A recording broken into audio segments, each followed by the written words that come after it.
The Do Hard Things podcast. We're talking to go-to-market leaders and entrepreneurs who have conquered the challenges, the hustle, and the grind. Get ready for real talk, real insights, and no fluff. But the hardest thing in the world right now is not actually closing deals, it's actually getting somebody's attention. If you don't have that hook in that first 5 to 10 seconds, guess what? They're going to scroll to the next one. You need to go in and you need to make it sound like yourself. That's the biggest piece of the puzzle. And I promise you, we can all tell. The people that are trolls and the people that are haters never done the thing that you're doing. I love doing this podcast because I get a front row seat to some of the greatest minds in sales. Gone are the days of saying stay in your lane. When you're an executive leader and you're an enterprise-wide leader, there are no lanes. You've got to be partners. Curiosity is like when the type of questions you ask is sometimes the value that you bring. I need you to tell me when you're ready to buy or what you're ready to do. And I think it's changed so much into like adding more value. And if you're not doing that, then you're definitely going to come off as desperate. High pressure selling is like a dinosaur tactic at this point. No parent is like, oh, you should be a salesperson when you grow up, right? Everyone's like a doctor, lawyer, whatever crap. It's never salespeople. It's not your job to motivate people. It's your job to find motivated people. It's not cockiness. It's not arrogance. It's confidence knowing I know this and I know that I can help you. From where I started to where I am today is all because I learned how to sell.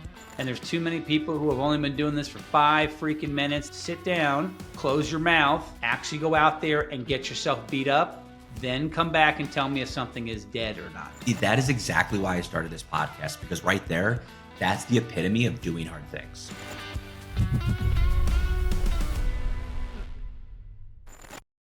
Welcome back to the Do Hard Things podcast. Today's guest is a force in tech sales. He's known for opening doors most sellers can't even knock down. Chris Bussing is ex-Google and ex-Oracle and has spent over 10 years helping SDRs and AEs break into high-value accounts with a proven prospecting framework. He's a creator on YouTube with a channel of over 1 million views and the founder of the Tech Sales Accelerator. He's coaching sellers to build 6-figure careers with purpose.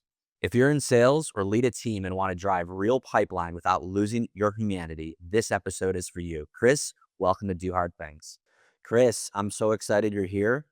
I just did your show, and that was really exciting and a great conversation. I'm excited to have you join our show. So Lexi and I are gonna, jump right into it. And here's how we always start every podcast. And it's interesting because people don't go to school for what we do, right? It's very rare where someone says, is there any sales degrees at your university, right? So how the heck did you get into this industry?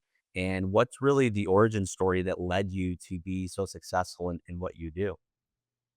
So I went to this university out in DC, and I was the type of guy, I didn't know what I really wanted to do with my life, but I knew 2 things. I loved people, and one of my mentors said you could turn any stranger into your best friend, and I wanted to be great, whatever that means. Sales was the perfect path. If you love people, you want to be great. You want to stretch yourself. You become a better version of yourself. I know that now 10 years later, looking back on my career, and I had a hunch when I was in college, but I took the leap. And what really happened, this is kind of funny. It was a Saturday. Admittedly, I was a little bit hungover. Okay. And I was moping around, and my roommate, Chris, imagine that, who's like a freaking genius. He's more the technical product guy. He's actually a product leader now at NVIDIA. He said, Chris, I heard you told me you want to get into sales or consulting. Well, Sean from Oracle, the recruiters here, go to the career fair. And I, hungover, was like, okay, I'll admit I put Tinder away. I was swiping a little bit. So I see that's the reality, right? Not gonna pull punches. I go up to Sean and I'm looking good. And I say, Sean, bring me in and I'm going to make it happen. There's something to be said for having some confidence. In fact, ignorant, blind confidence. It can take you places. And that handshake shook up my future. So I got into Oracle. But then suddenly my palms are sweaty and I'm wiping them off on the counter or the table. I wasn't in a kitchen. I was in a tiny conference room in Oracle's Burlington office. As an SDR fresh out of college, and my manager, Jarrell, pulled me into a conference room. And he looked me dead in the eye and he asked me a question that hit hard. He said, how does it feel to be last? So imagine I come out of college and I did have this hunch that this would be the right path for me. And in my first quarter, I'm last on the team. Now, and this is just continuing the origin story, like to keep in perspective, I was at Oracle. We had a lot of top performers from top universities. I was at 120% of my quota. I gave a speech today. I didn't say that part. So I was doing well. But I reacted like a toddler throwing a tantrum. I'm kind of embarrassed to say I did what I still do to this day when someone calls me out. I gave justifications. I said, I don't care. I don't even know if I'm passionate about sales. I actually said that. It's so funny to look back. But what happened is Jarrell smiled as if he knew something I didn't. And I think he realized he chose those words with precision. Those were the exact words I needed to hear to awaken the part of me that hated losing more than I liked winning. And that night, it shit formed on my shoulder. I was like, I'm going to prove Jarrell wrong. I'm going to do whatever it takes. And so that was the moment when I fully leaned in. I took ownership to do whatever it took to be successful, owned my learning and development. What did that look like? You know what this looks like. You train thousands of SDRs. I started reading books on sales methodology to get a foundation. You can't teach a kid to ride a bike at a seminar. The Sandler sales methodology, it's really shaped Oracle and a lot of top companies. I read that. I turned Jim Mullane, my account executive, into a mentor. The best sales artists steal. So I stole his tactics to accelerate my success, turned him into an advocate to be my champion with other leadership. And I did a couple other things. I coiled the spring outside of office hours. What that means is I did account research, my talk tracks, building account lists outside of 9 to 5 so that when I hit my call block, eating the frog in the morning, doing the toughest thing, I executed. I wasn't doing research and getting distracted.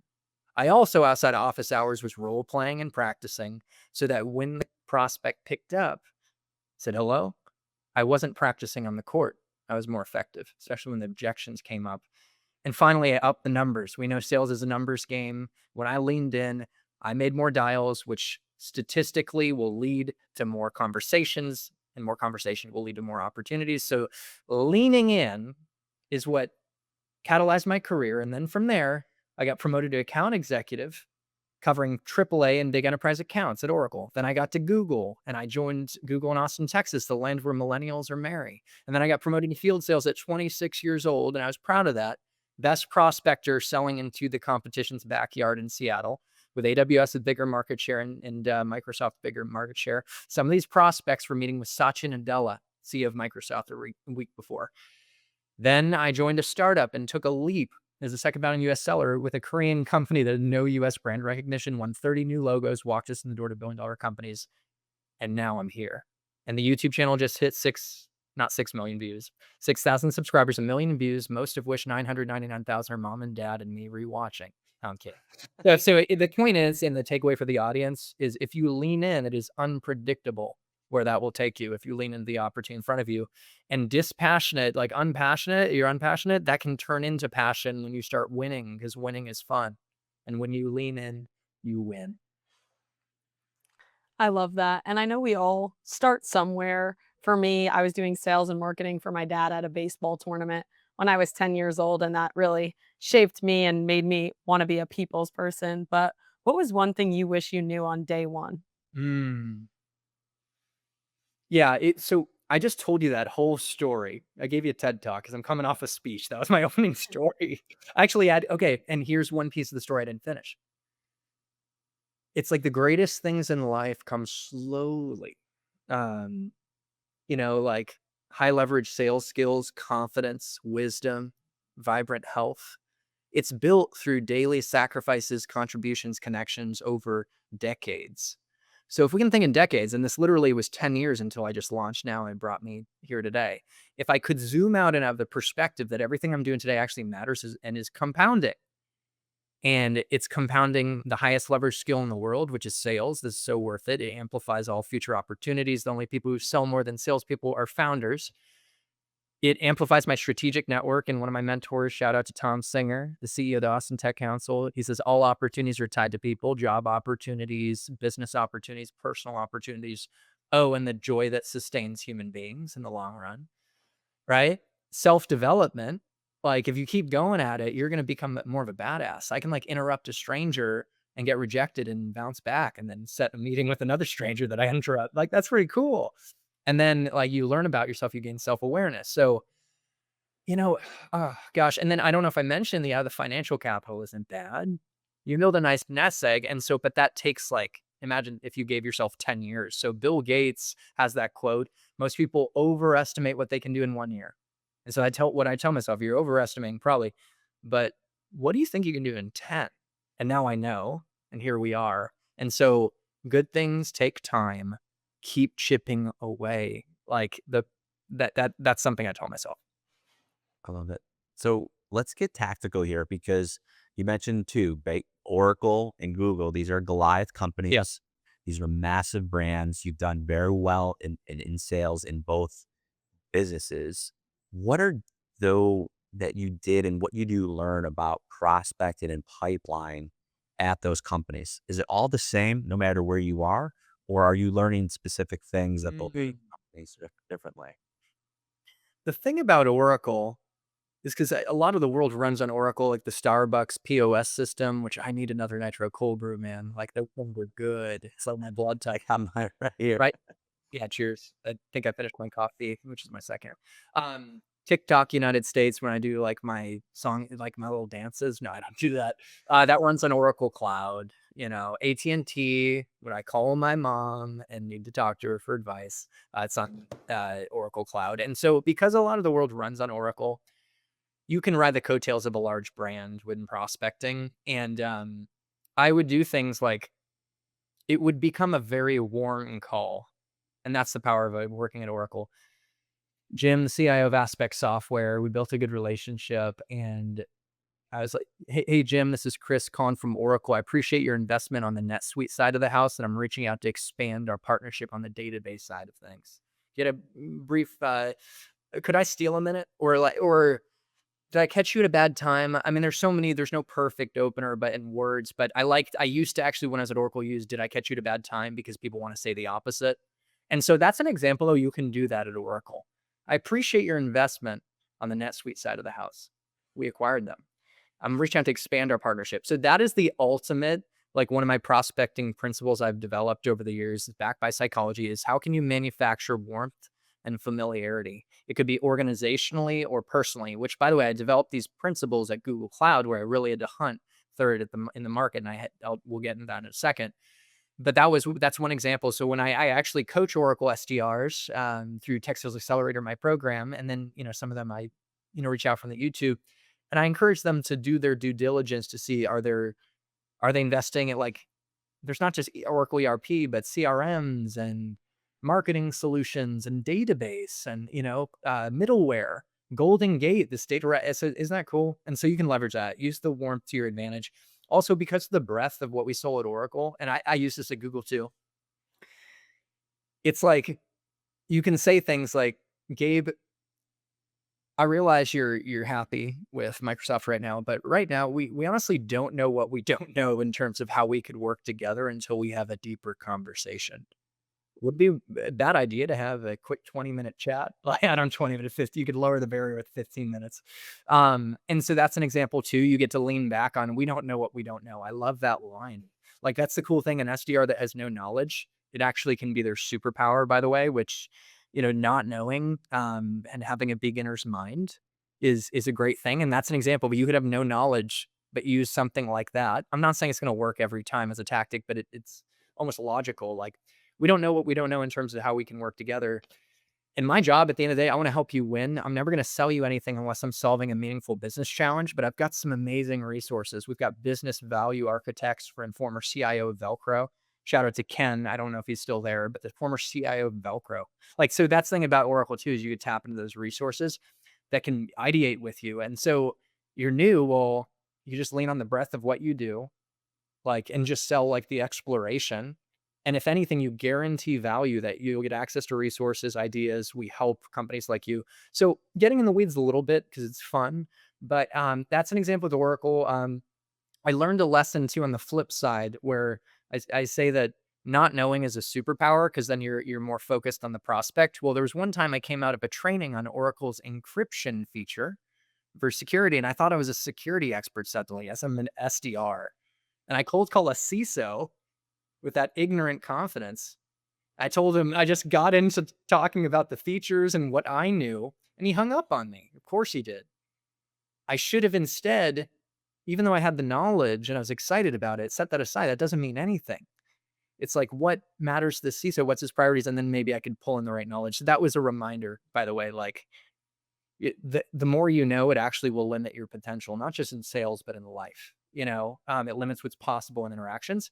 Now, I can go to Google Cloud because then I was selling from third in the market, a true hunting role, and share a few things I learned there about breaking into green fields that are embedded in the competitors. But you drive, let me know. I love it. And I have a quick follow-up off of this. This is something we've talked about a lot internally, for content. Other questions just comes up on LinkedIn. Would you prefer to be an SDR at a larger company like Oracle and Google, or do you think it's better to be one at a founding startup? I love that question because I'm so clear on it. I'd want to go to Oracle, but never change it, right? It's like you get your MBA, you're going to get paid six figures to, you get that like sales education, which I went to Georgetown University. It's a good university, but the education I got at Oracle was even better because that's sales, right? It's like you could be the smartest person, but be broke, honestly. Because sometimes that knowledge prevents you from connecting with people, and maybe you don't have the emotional intelligence and the sales skills. So I would say, like, go to Oracle, go to Salesforce. By the way, those are the places where sellers are king or queen. I would not go to Google. In fact, I wouldn't go back to Google. I went because my ego, which is something I still struggle with, was attached to Chris at Google. I'm like, I'm gonna get girls now. I swear I said that to myself. It didn't work. No, I'm kidding. But it was very ego driven, and yet I wouldn't trade it for the world, I think. But Google is like, you launch to it after you go to a company where sales is king or queen, where the salesperson is really treated like gold, because Google's an engineering company. They're not a sales org. So it was like a startup within broader, or Google Cloud was like a startup within broader Google, and they're recruiting all these Oracle and Salesforce sellers, Cisco sellers, Dell sellers. So and those names like Dell, even, like, what a program. They pay people six figures to train you up. So you get that education, you get an unbelievable network, because the people from Oracle, a lot of them actually did go to Google. Like, one of my SDRs was an analyst at Oracle, where I mentored her, but then she was analytical, and sales wasn't the path for her. So she became a business analyst, and she looked at the data at the time. And this was like 8 years ago, 9, of like where Oracle people went. And a lot of them went to Google. And a lot of them actually stayed at Google for a long, long time, because they are a good company. But that's what I'd say, Lexi. Go to the big companies. You get training, you get an amazing network, and you have more stability. Because a startup is the Wild West. And I was recently second founding seller with a Korean company with no U.S. brand recognition. You got to be a Swiss Army knife. You got to be able to figure things out. So what happened, I actually love my trajectory, that I didn't plan it, but looking back, you can always justify it. Big tech with like an elite sales organization, sales focused. Then I go to a more techie company where it's more entrepreneurial within the backing of a big company. And I learned more broadly about business, had more of a Swiss Army knife, and then all in, like, on a startup, like an entrepreneur within a company where I'm doing marketing, I'm doing partner, partner development managers. I'm engaging with AWS, giving presentations to their sellers, doing in-person events and dinners in New York. So, and then now I'm all in as an entrepreneur. So that's my thing, guys, is Tech Sales Accelerators. Play the game, the tech sales game. There's 4 stages. Break in as an SDR at a top company like Oracle, etc. Make 80,000 to 100K, or work with Gabe and Lexi over at Alley-Oop, right? And you will get into a top company, get great training, right? Then go to like master SDRing, get promoted to account executive. Stage 2, stage 3, stack 6-figure years. Could be 3 to 5. I ended up going, I don't know, I was like 8 years as an AE.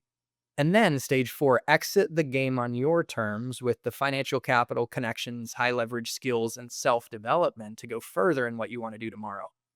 Or you could be like my buddy who like just moved up in Oracle and made 800K or $1 million. You could do that. And that wasn't my calling. So that's my thinking on it. I love it. So, okay, let's talk about just your path, right? Because you took us through that career path, but doing hard things, doing sales, that's our mantra, and it is challenging and difficult. And we're not robots, right? We're not AI. So the reality is we do have, this quit mentality along the way. So has there ever time or a specific scenario in which you had that moment where you just wanted to quit sales entirely and what came to push through? So the first one, when gave that knee jerk justification reaction to Jarrell, my first boss, but I was so early, I didn't even know what sales was, and it's like I don't care, I'm not passionate. That was a clear moment. So I almost quit early, and imagine that the guy who said he didn't like sales, now his whole career is committed to helping people reach their potential in sales, create a life of freedom and impact. With that being the vehicle, that's crazy. Then I did get I stuck with that, and then I got an account executive role where I can't believe it, my first inside sales role was covering AAA and actually at the bank, best account in national tech named accounts at Oracle called SunGuard Availability Systems. They came to me with like an 800K order for more database. I was just an order taker. I didn't even know how to work the quoting system. Mark, my manager, is helping me. And all these mentors of mine, the more senior A's, are like, what's this? This guy's like in these huge deals, these bluebirds.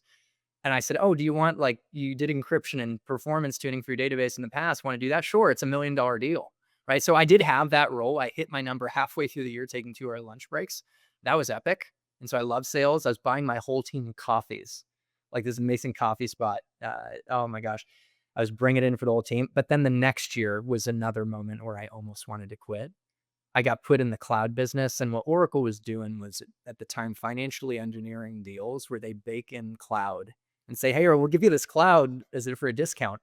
Or I don't know if you might have heard this, Oracle will audit customers like the IRS and said, like, by the way, just quick tangent, they'll go into a company and say, tell a CIO, oh, you're out of compliance by millions of dollars payout, and they get lawyers and their licensing is actually quite complex. So it's almost designed in a way it's easy to mess up.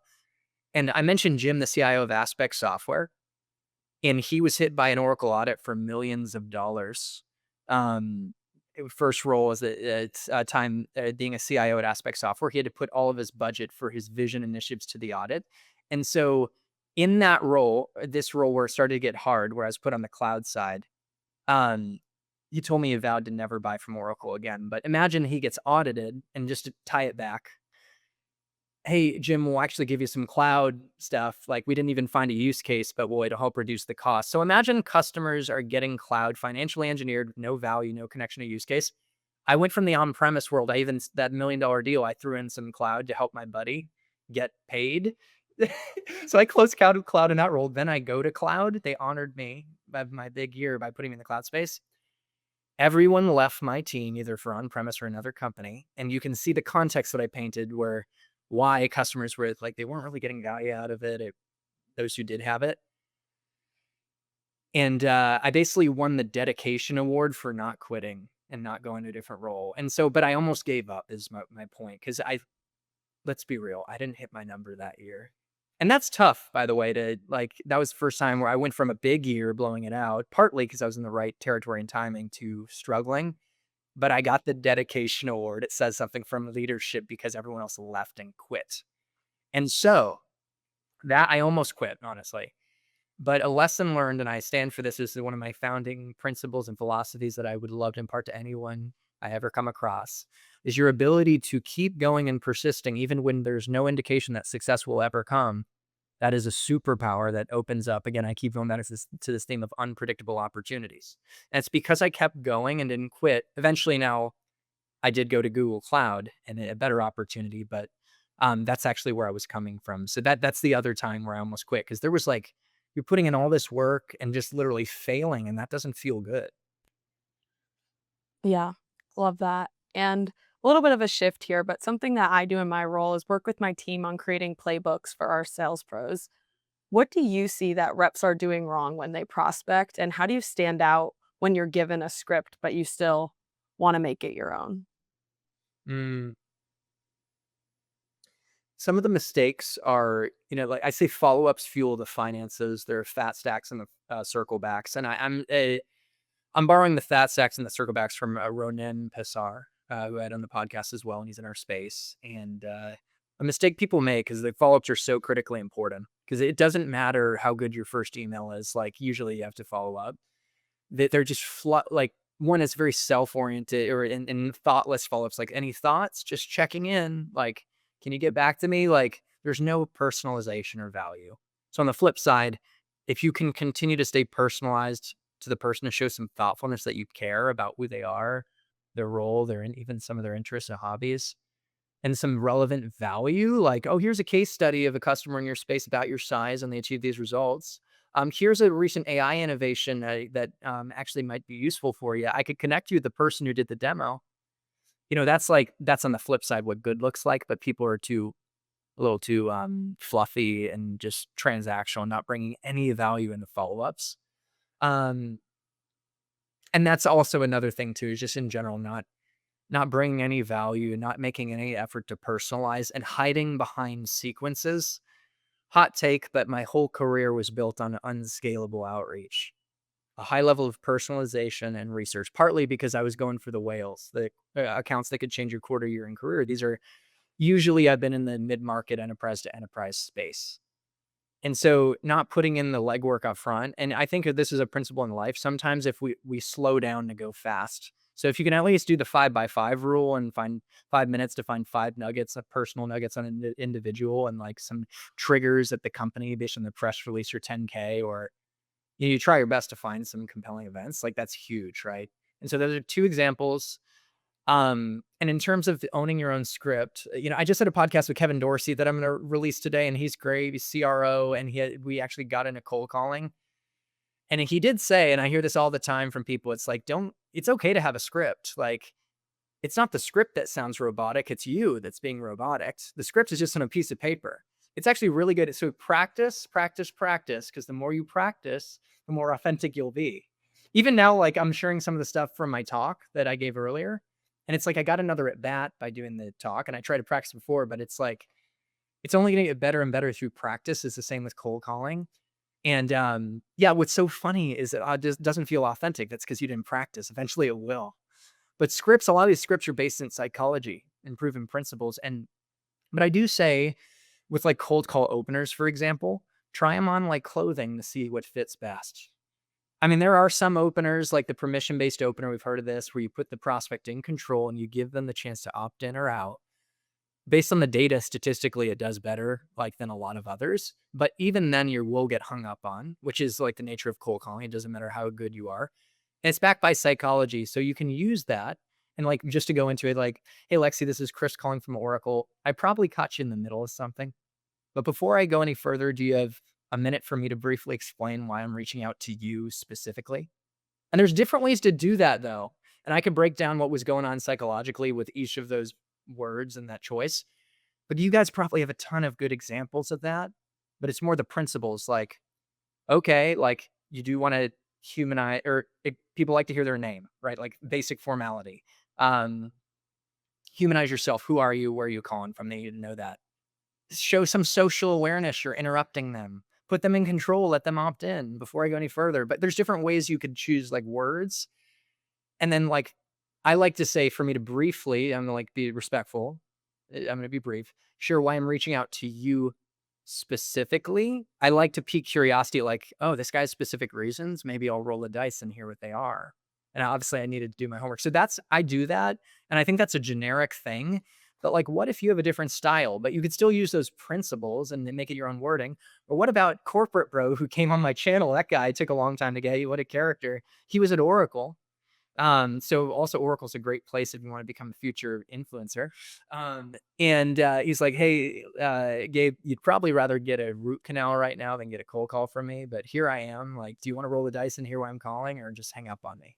That's another day. Like, I'm not even the funny guy, but what if you're the funny guy? So that's an example too. Like, you can bring your own personality and ultimately be real and authentic. Come from a place of service, because if you know you can help someone, you actually have an obligation to reach out to them. I love that line. So you need to like build your belief in the product and your ability to serve. And just ultimately, like, final thing, I love talking cold calling mindset. Not be forcing and manipulated, but like detached from the outcome. One thing I learned from the legendary Gabe Lullo here is that there's many different flavors of outcomes for a call, and it's not necessarily just setting the meeting at all costs, right, Gabe? So, anyways, yeah, there's some thoughts on cold calling. Cold calling's fun. It is. It is actually, and it's funny because in sales, I always say you can't get an education in sales at a university, but there's more training and more available knowledge, free knowledge, books written about how to get good at sales than I think any other industry or any other job description in the world. So you just dropped so much knowledge. I can't wait for these reels to come off of this podcast. There's so many pieces that, and I love the wearing the scripts on like clothes, right? It doesn't have to. Yeah, I love that line. Yeah, that was good. I love obviously we're huge fans of KD and what he stands for and that that's amazing where it's just words on a paper, right? You're the one sounding robotic, not the script. I always say the analogy where like, you're like an actor, right? Like why does Al Pacino, Robert De Niro, Brad Pitt, and George Clooney make millions of dollars reading other people's words, right? It's a script. Good point. They just have a script. Everything they say was predetermined and written down on a piece of paper well before they even accepted the part, let alone the movie coming out, right? Yet they make billions, if not billions of dollars in the Hollywood industry, and it's because of the performance of the script. They get paid for the performance, and even though the words are on a piece of paper. And so that's my way of saying it, but there's a lot of good advice out there. You have a significant amount. What's bad advice, right? There's so much out there. What are you seeing right now? Maybe relevant things that you maybe seen recently that is not the right thing to do when it comes to sales coaching today. And something I wanted to say too, just to follow up on the script piece, like we need to embrace it. Kevin Dorsey said, like, do you think people complain about Taylor Swift's concerts being scripted?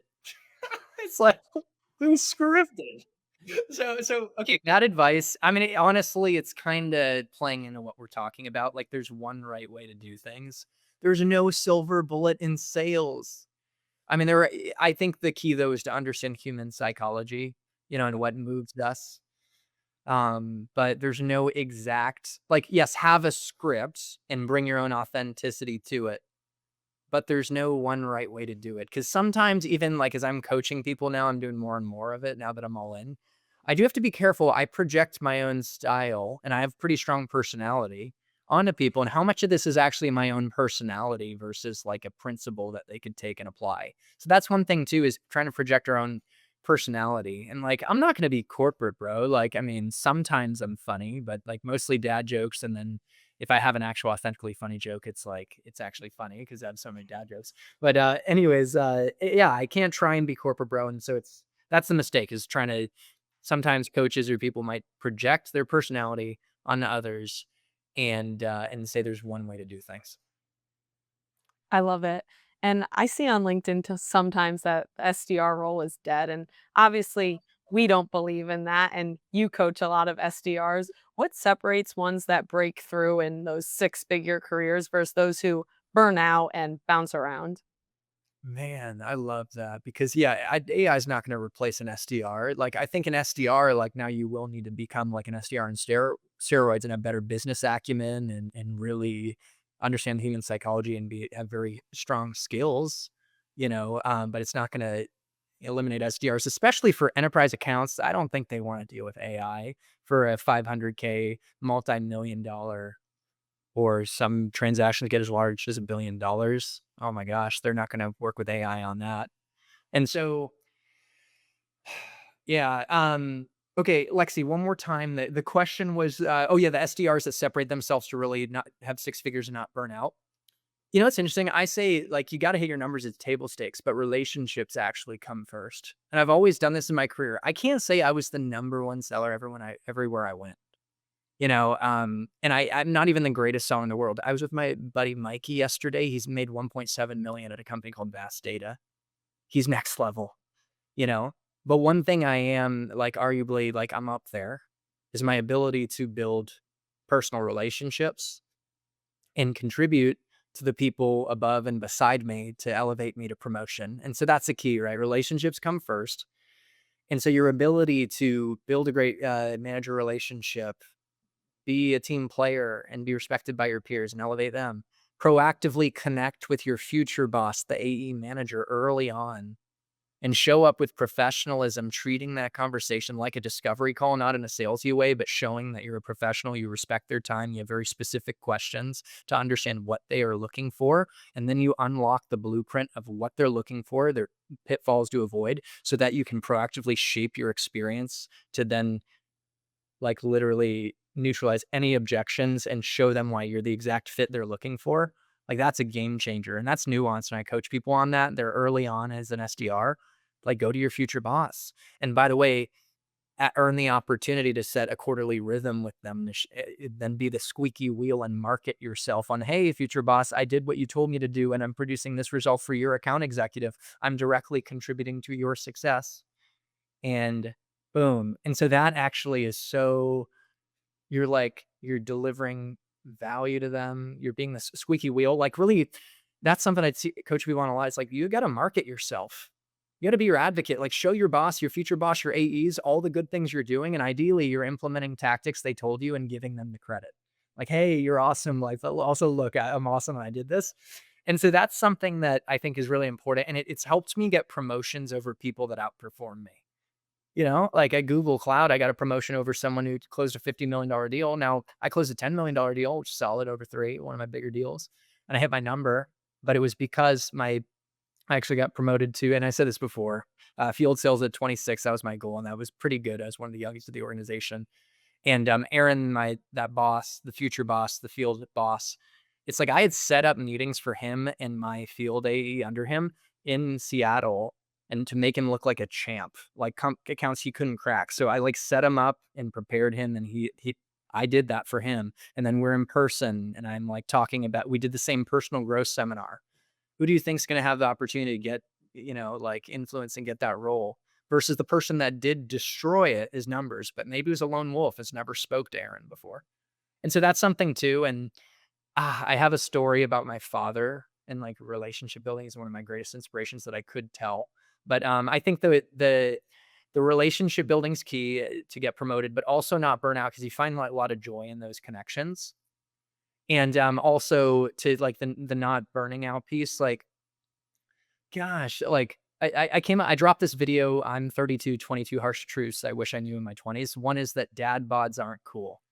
Which one's funny, but it's I actually had a dad bod a few years ago. I'm like, and I was surprisingly confident with it, but I realized looking back, I'm like, I just wasn't at my best. And the common theme of what I'm getting at, guys, is that when you take care of your physical health, your body and mind, and you actually like, I'm in the best shape I've been in a long time right now, it spills over into everything and it sustains you, and you don't burn out and you're ready to tackle challenges. And so I think just caring for your body and mind, and the mind piece, there's meditation, finding small wins along the journey, being mentally good to yourself and compassionate, separating your self-esteem from your performance and rejection.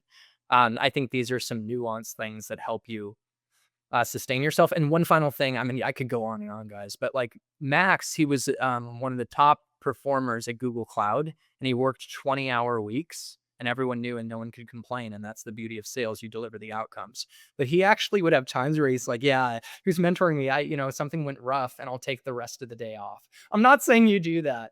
Okay. Like, in fact, as I say this, I'm like, don't do that. But like, that's actually a cool thing that I guess he was managing himself, and he knew himself, and he knew overall he was working hard and that he knew how to deliver outcomes. But when he needed time to relax and for rest and play and recharge, he took it.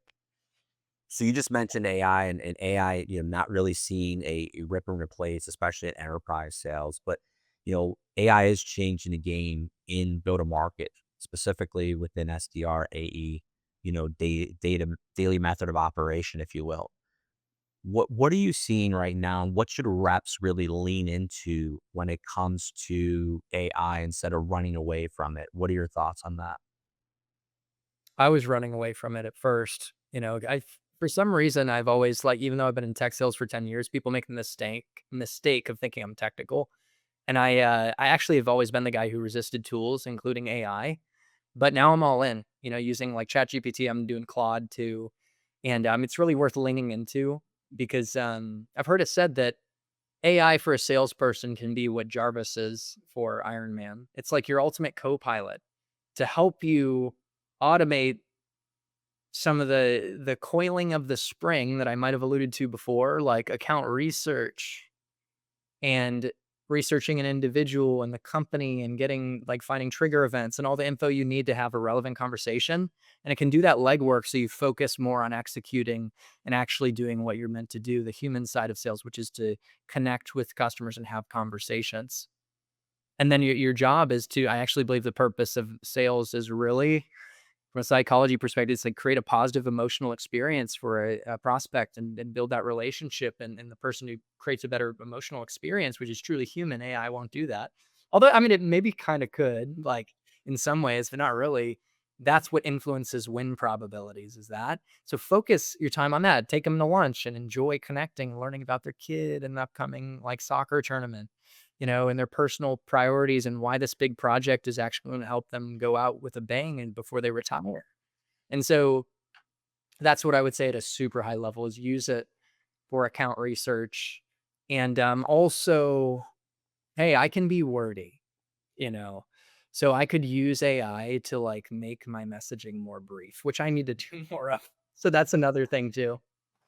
I love it. And I see LinkedIn using AI all the time, and branding has always been super interesting to me. I know you take content very seriously. What advice would you give somebody who's interested in content? It is the most worthwhile journey to go on, and it opens up unpredictable exponential opportunities. Like I was reading $100 Million Leads by Alex Formosi as I look to build my own business. And a lot of people might know Alex. He's the founder of acquisition.com. He invests in companies now, but he built a company, Gym Launch. He's a successful entrepreneur and he's a great talking head on YouTube. And he, in the book $100 Million Leads, talks about a story of he had a $10 million business. Imagine that. Like that's where I'm trying to get one day. But it was like a Kardashian who had like $1 billion business. And at first he's like, I'm a better entrepreneur, no question, right? But he realized there was a wisdom to be gained for anyone who makes more money than you. There's wisdom to be gained. And he learned the exponential power of having a brand. So it's like if you can build a brand over time, like you have a course or program, and I have a coaching program, it's like Tech Sales Accelerator to offer.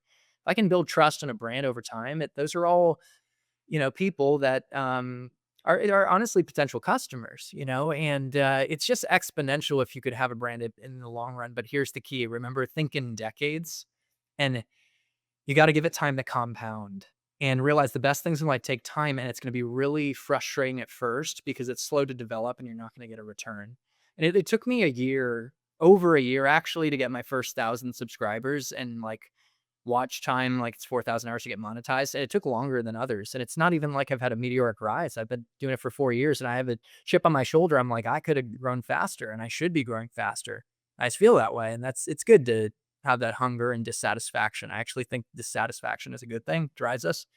But the point is, it's more, I just committed to doing it for years, 4 years. So anyone can do this thing. Like we talk about why it's exponentially valuable, or game changing. But two, anyone can do it. Anyone can commit, but it's hard. It's simple, but it's hard. And so a guy, Andy Mewborn, he's CEO of a company. Oh, shoot. Do you guys know Andy?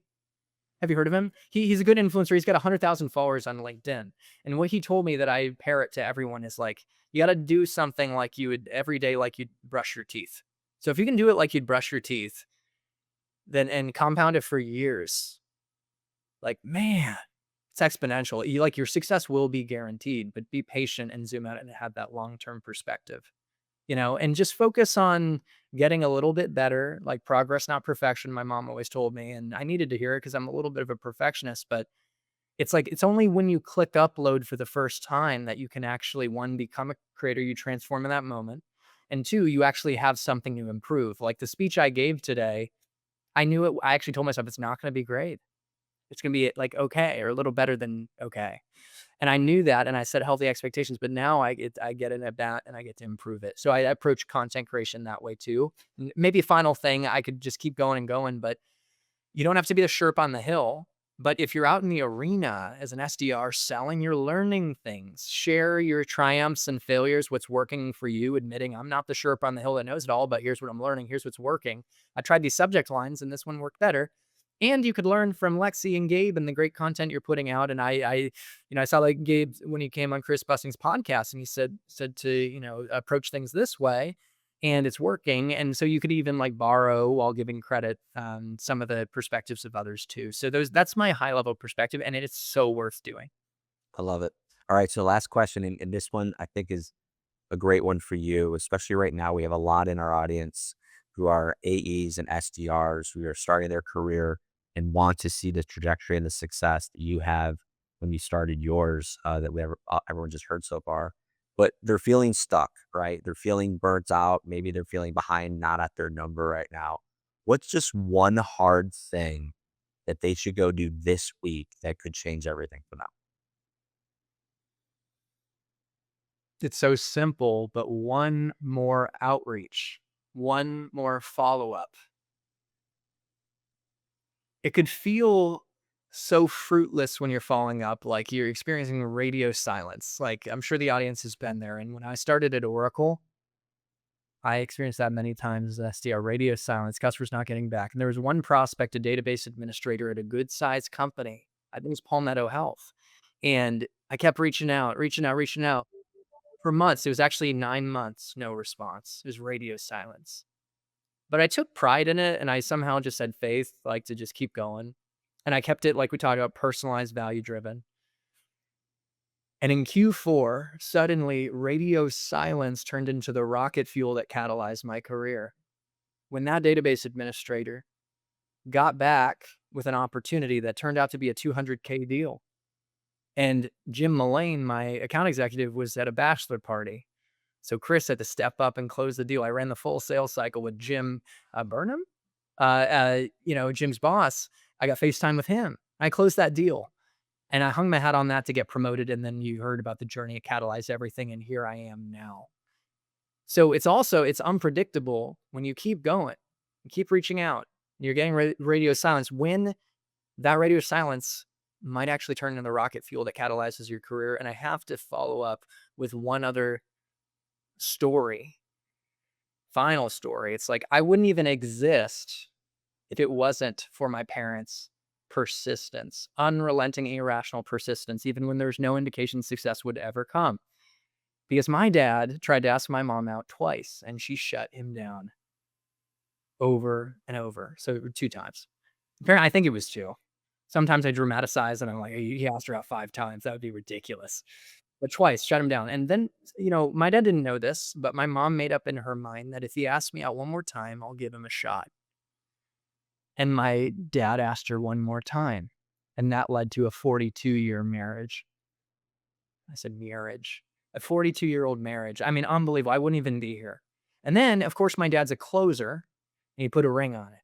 They got married, and they tried to have kids for years and years and years, and couldn't have kids for 10 years. Even, my mom and dad were devastated. Something unthinkable happened in the course of trying.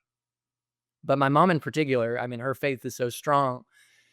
She kept going, kept trying. They kept trying together. They didn't stop, even though there was no indication that success would ever come. And eventually, the miracle baby was born. And I'm laughing because that was me, calling myself a miracle baby. But literally, there were 350 people at my baby shower, and they did call me the miracle baby. And Kathy, one of my mom's friends, pointed to her a journal where she prayed for me for 10 years, and so did my mom. So imagine if they stopped one try short. So if anything, with enough persistency, impossible becomes possible. And just give it one more outreach, one more try, not just in sales, but in life. And eventually, if you just don't stop, it's amazing what can happen.